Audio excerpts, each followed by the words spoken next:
vendredi 17 mars, sur Instagram, Hugo Manos est revenu sur ses troubles de l'apprentissage qui le suivent depuis l'enfance. À 34 ans, le compagnon de Laurent Ruquier a décidé de réaliser des tests qui lui ont permis de mettre un nom sur son problème neurologique.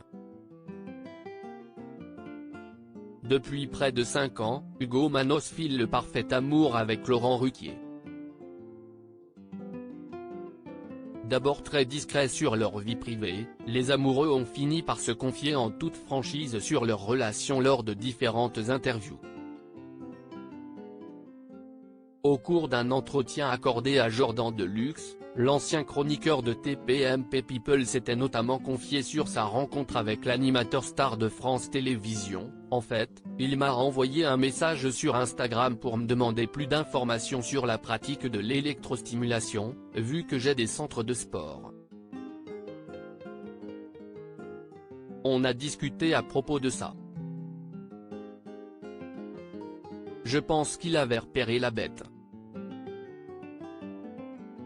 Ça a été un moyen d'entrer en contact, avait-il expliqué. De son côté, Laurent Ruquier est récemment revenu sur sa grande différence d'âge avec son compagnon lors d'un entretien avec Téléstar. L'arrivée de la soixantaine ne me fait rien. J'ai encore 2 pièces de théâtre en projet et une comédie musicale sur les Marx Brothers. Je ne ressens pas de coup de vieux. J'ai toujours été hors mode. Je n'ai pas pris la grosse tête, j'ai pris les grosses têtes. Je suis mieux dans ma peau qu'à 30 ou 40 ans. Parce que je vis avec un homme plus jeune que moi? Je ne pense pas. Il va quand même avoir 35 ans cette année, a-t-il confié. Hugo Manos revient sur son bilan neurologique vendredi 17 mars. Hugo Manos a partagé les résultats de son bilan neurologique sur son compte Instagram. Depuis l'enfance, le coach sportif franco-grec a toujours constaté qu'il était en décalage avec les autres.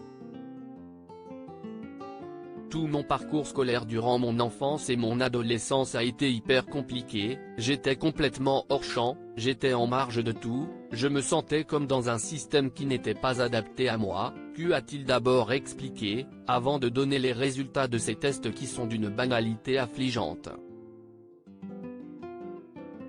Alors je m'étais posé la question: est-ce que j'ai des troubles de l'attention et de la concentration?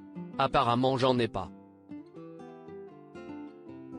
Par contre, ce sur quoi j'avais presque une certitude, c'est que j'avais des problèmes de dysorthographie et de dyslexie. Et elle me l'a confirmé. Si est à dire qu'en gros ce qu'elle a analysé c'est que tant enfant je devais être fortement dyslexique et dysorthographique, et que j'ai trouvé au fur et à mesure du temps des parades pour amoindrir le problème, a-t-il expliqué.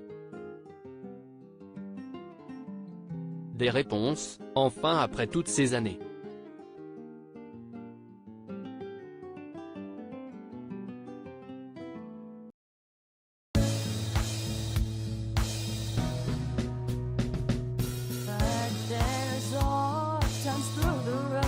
I think you can let me know. Sit down, sit back, let me help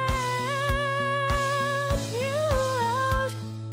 The step I gotta seek, so I see you out there's on your